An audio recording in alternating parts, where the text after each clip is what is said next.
আসসালামু আলাইকুম। রোজা কিচেনে আপনাদের সবাইকে স্বাগতম। আশা করি সবাই ভালোই আছেন। আজকে আমি আপনাদের সাথে শেয়ার করব মরক পোলাওর রেসিপি। তো চলুন রেসিপিতে যাওয়া যাক। মুরগিটা আমি কেটে পরিষ্কার করে নিয়েছি। তো এখন আমি কুক করে নিব। এখন একটা ফ্রাই প্যানে আমি তেল নিয়ে নিয়েছি। তেলটা আমি গরম করে নিব। তেলটা আমার গরম হয়ে গেছে। এখন দিয়ে দেব তেজপাতা, দারচিনি, এলাচ, লবঙ্গ। নাড়াচাড়া করে একটু ভেজে নিব।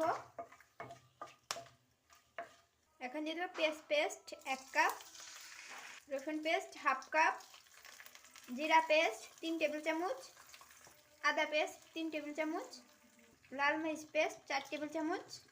আমি একটু বেশি দিয়েছি, আপনারা চাইলে কমও দিতে পারেন। হলুদ গুঁড়া 1 টেবিল চামচ, ধনিয়া গুঁড়া 1 টেবিল চামচ, লবণ স্বাদ মতো। নাড়াচাড়া করে কষিয়ে নিব।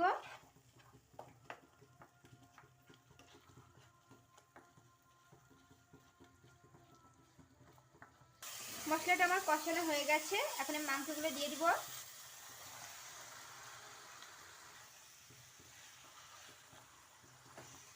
এখন আমি ঢাকনা দিয়ে ঢেকে দিব, নাড়াচাড়া করে নিব।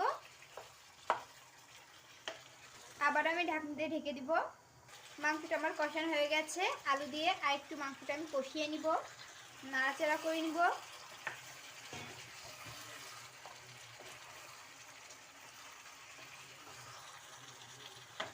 আমি আবার ঢাকনা দিয়ে ঢেকে দিব। কষানো হয়ে গেছে। এখন আমি ঝোলের পানি দিয়ে দিব। একটু নেড়ে চেড়ে নিব। ঢাকনা দিয়ে ঢেকে দিব। একটু নেড়ে নিব।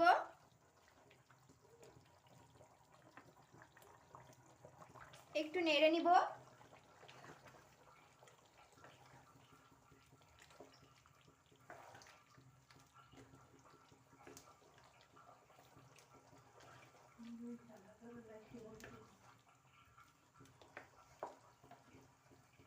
মাংসটা আমার কুক করা হয়ে গেছে।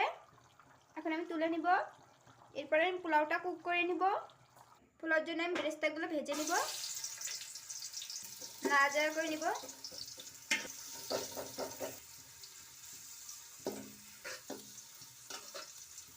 নাড়াচাড়া করে ব্রাউন কালার করে ভেজে নিব। ব্রাউন কালার করে পেস্টটা আমার ভাজা হয়ে গেছে। এখন আমি তুলে নিব। চালটা আমি ভেজে নিব, একটু নেড়ে চেড়ে।